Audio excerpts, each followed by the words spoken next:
Should you ever pick a fight with someone who buys ink by the barrel?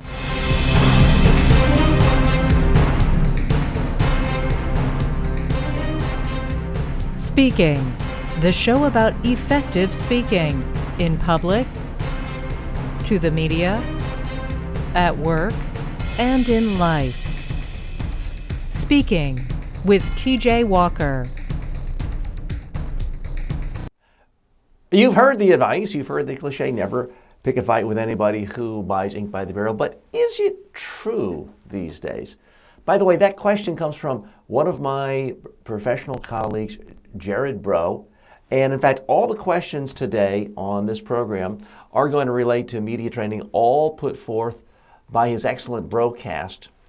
And it's linked in, I'm linking to that in the course notes. But if you go to Broud Communications, BRAUD communications.com, you can get his excellent tips on media training, see the questions that he puts out on Twitter and answers on his Brocast on his YouTube channel. So be sure to check that out. So thanks to Jared for providing these questions today. Now let's deal with the first one. Should you pick a fight with someone who buys ink by the barrel? What that means is don't fight with newspaper owners and beyond that originally, or someone who owns a TV network. Now, I would say, like a lot of general axioms, there is truth to it for most people most of the time. However, there are huge exceptions. Let's look specifically at party politics. If you are a Republican and you are a conservative running for office, attacking the so-called mainstream media is often an excellent strategy for getting ahead. Now, I'm producing this podcast in February of 2016, so it's too soon to tell who's going to win the primaries, the nominations, and the general elections for 2016, but certainly for the last 35 years, 40 years, certain Republican candidates have done an excellent job that have helped their candidacy by attacking members of the media and accusing them of a liberal bias, and that has worked well for them. I'll leave it up to others as to the merits of those arguments, but that does show there is a way of violating the axiom of never pick a fight with someone who buys ink by the barrel. Now, what's interesting in these times is that essentially everybody buys ink by the barrel. When you have your own Twitter feed, your own blog, your own podcast, everybody from the largest corporation to the smallest individual working from home is a media company. And quite often a huge media company, a cable TV company for that matter, may be concerned about one disgruntled customer who is consistently attacking them, vilifying them, and complaining on Twitter or Facebook or on a blog. So that's what's a little bit different. I still think that for most businesses and politicians, most of the time, you don't gain anything by attacking reporters, by attacking media, by complaining about the questions. If you hear a question that you don't like, well, the easiest thing to do is to rewrite the question in your own mind and then answer it on your own terms. This is not the same thing as dodging questions. It is absolutely not dodging questions, but it's reframing it in your own perspective. Far better than whining about about questions. When you see politicians constantly complaining about every single question the reporter asks, at some point, most fair-minded people, I think, are saying, this guy is a big baby, or this woman, if it's a woman complaining, although I typically see it more from male politicians. So please keep that in mind when it comes to criticizing the media. Like a lot of rules, one size does not fit all. Part of why you would, and folks, I'm not a PR firm, so I'm not trolling for business here, but a part of why you would often hire a PR firm or a PR counselor is for advice trying to figure out when is it appropriate to attack the media? When is it appropriate to say that that isn't fair? Certainly, the power relationship has changed now. If you're being interviewed by someone and you think they are going to wildly distort your comments, you can have a colleague, a friend, a family member record the whole interview and put that entire interview up on your own YouTube channel or on Facebook and link to it from Twitter. So that if you feel the reporter is really going to twist your words beyond recognition and distort them in an intellectually dishonest way, you have protection now in a way that you certainly didn't throughout most of the history of mass media. So that is one huge asset you have. There'll be more in just a moment. To hire TJ Walker as a keynote speaker or workshop leader for your next conference, call 212-764-4955.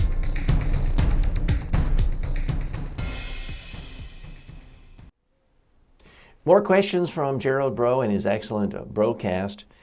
And by the way, you can find him on Twitter as well, as I do daily. Next question is, how do you talk to your spokespersons after they've screwed up in a media interview?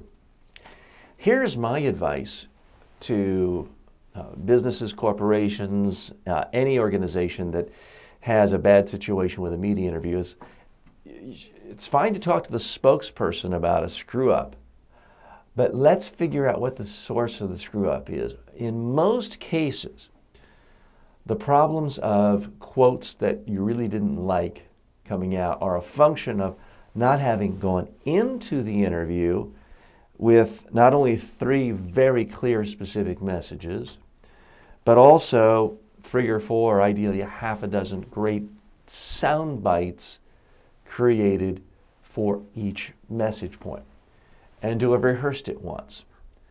And in my experience, the vast majority of people are not doing that, even if they're professional spokespersons.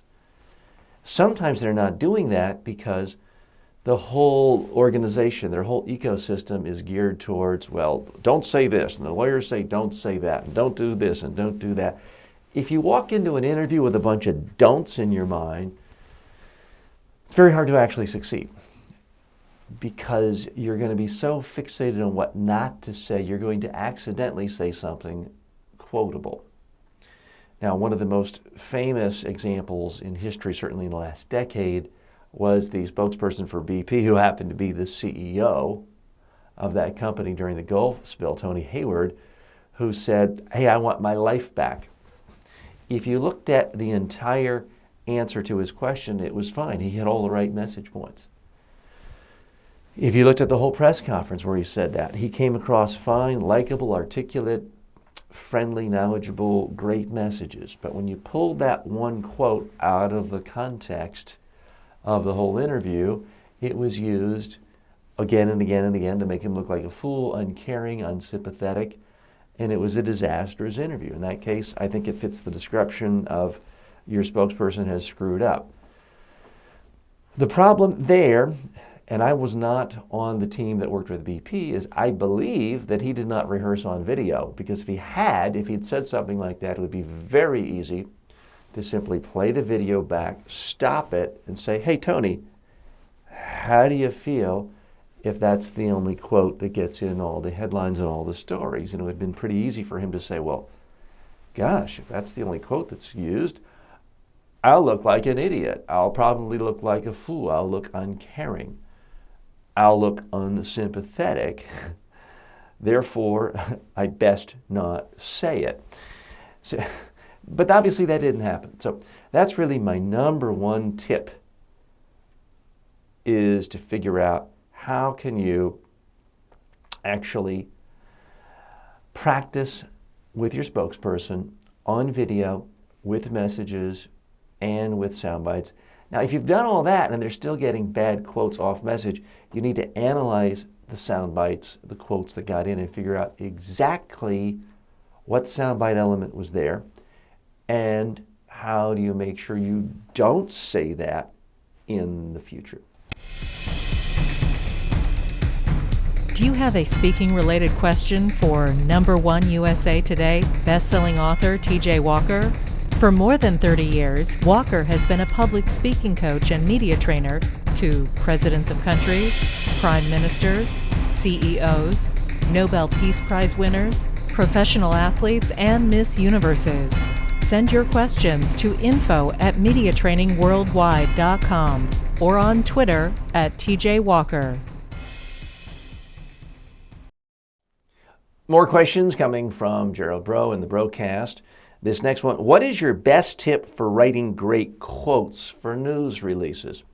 The problem most press releases have when they put a quote in is it's always, I am pleased to announce the selection of the new committee for blah, blah, blah, or the appointment of Joe Smithers as the head of our marketing research. It's not interesting. It's not, in fact, quotable. Just putting quotation marks around something is not a signal to reporters. What I have found when you're creating a press release is you need to come up with a quote that is exactly like the way quotes are used by real reporters in the real world.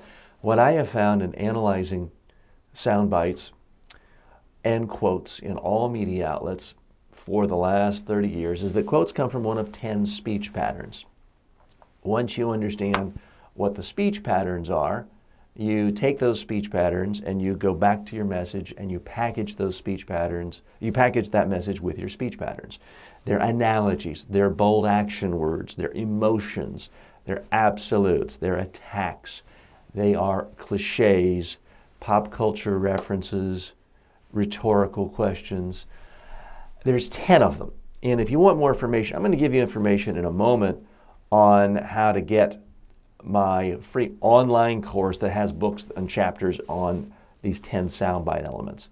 But that's the biggest problem most people have is they don't make the quotes in their press releases actually quotable. And there's a simple process. I hate to say this because it makes me sound inartful, but it's paint by number, folks. You really can control exactly what gets quoted in a story from a press release, not 100% of the time, because there are times when the reporter's going to throw the press release in the trash, or you pique their interest and they want to call you and interview you.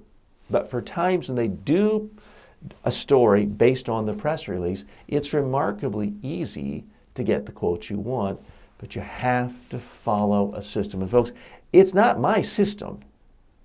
I've simply codified the system that reporters use in the real world. If you want more information at no cost on how to do this, here it is. For a free, no obligation online public speaking or media training course, go to mediatrainingworldwide.com and start learning today.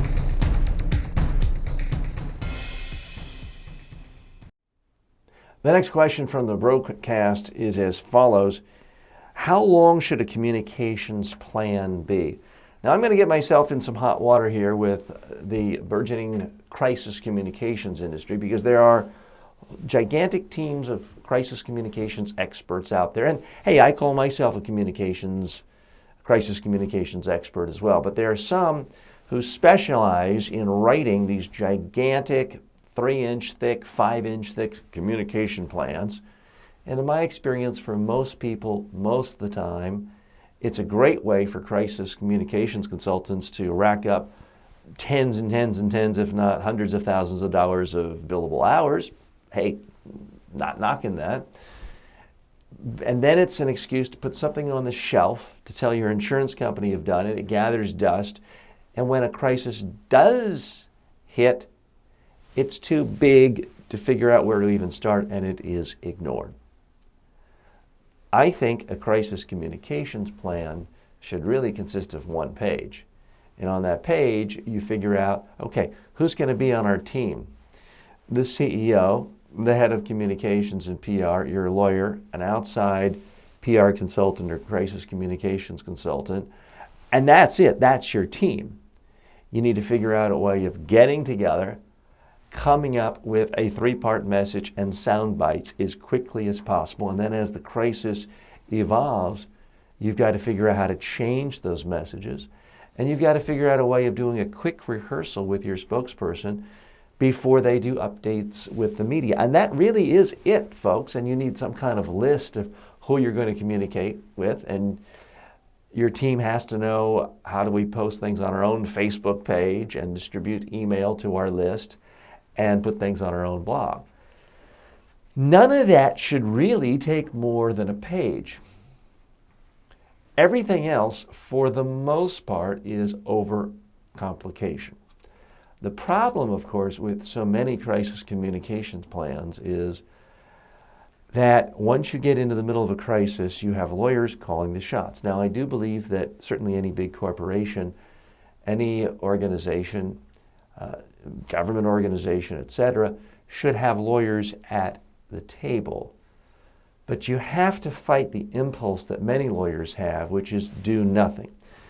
Because you can't forget, a lawyer's training is in the law. A lawyer's job is to keep you out of prison. A lawyer's job is to keep you from being on the losing ends of judgments in courtrooms. The problem is that the response too often is don't say anything to the media. Then the reporters call, you have no comment.